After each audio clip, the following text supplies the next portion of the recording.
Auto, এই auto. আমার একটা নাম আছে, অটো না, অটোটা গাড়ি। হ্যাঁ হ্যাঁ জানি, আমাকে নিয়ে চলেন। ওদের গাড়ি পছন্দ হলো না? না হয়নি, আপনি চলুন তো। একটা মেয়ের সাথে কিভাবে কথা বলতে হয় সেটাও বলেন। শিখিনি। কিছু না, আপনি চলেন। কোথায় যাবেন? জানি না। জানি না মানে? জানি না মানে জানি না। আমি আপনাকে যেদিকে যেতে বলবো সেদিকেই চলুন। এই দাঁড়ান দাঁড়ান দাঁড়ান, এইদিকে না, এইদিকে চলুন।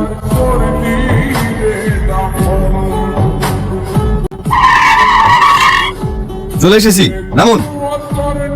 এই আপনি কোথায় নিয়ে আসলেন? সামনে তো নদী। আপনি তো বললেন এখানে আসতে।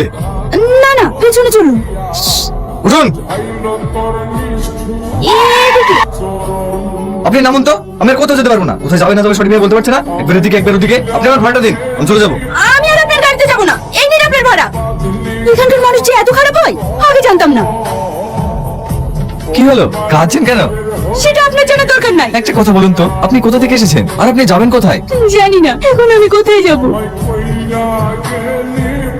হ্যালো, তুমি আমার ফোন ধরছো না কেন? সেই ভোর থেকে ফোন করেই যাচ্ছি, আর তুমি আমার ফোন তুলছো না। আমার ফোন সাইলেন্ট করা ছিল। আমি গেটে বর্ডার পার হয়ে ইন্ডিয়ায় চলে এসেছি। কি?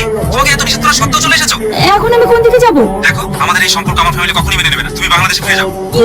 তখন তো ফোনে খুব বড় বড় কথা বলতে, আমাকে নাকি দেশে বর্ডার ভেঙে নিয়ে আসবে। কি করলে তোমাকেই করবো। আর আমি এখন যখন সবকিছু ছেড়ে চলে এসেছি আর তুমি আমাকে দেশে ফিরে যেতে বলছো। হ্যালো, এই ছিল প্রেম ভালোবাসা, এরকমই হয়। হাজার স্বপ্ন দেখিয়ে মাঝ পথে ছেড়ে চলে যায়। কি হলো, তুমি সিগারেট খাবে? হ্যাঁ শুনেছি নাকি সিগারেট খেলে টেনশন কমে। ঠিক আছে, তুমি অত টেনশন করো না, তোমার বয়ফ্রেন্ডকে আমি খুঁজে দেবো। গাড়িতে ওঠো। না, আমি যাব না। এত রাতে কোথায় যাবে? ওঠো তো। এই আপনি কোথায় নিয়ে আসলেন? আমি এই ধরনের মেয়ে না। আরে এসো তো। মা, মা। তুই বিয়ে করে ফেলেছিস? শাবানা, রুমি, এই দেখ তোর ভাই কি করেছে দেখ। আমাদেরকে না জানিয়ে বিয়ে করে নিয়ে চলে এসেছে। মা, আমি বিয়ে করিনি। আমাকে দেখে কি তোমার এমন মনে হয়? না, ভাবি কিন্তু খুব সুন্দর, আমার ভাই পছন্দ আছে। চুপ। তাহলে এই মেয়েটা কে? ভিতরে এসো, সব বলছি। এসো ভাবি, ভিতরে এসো। এবার বলছি, ওকে।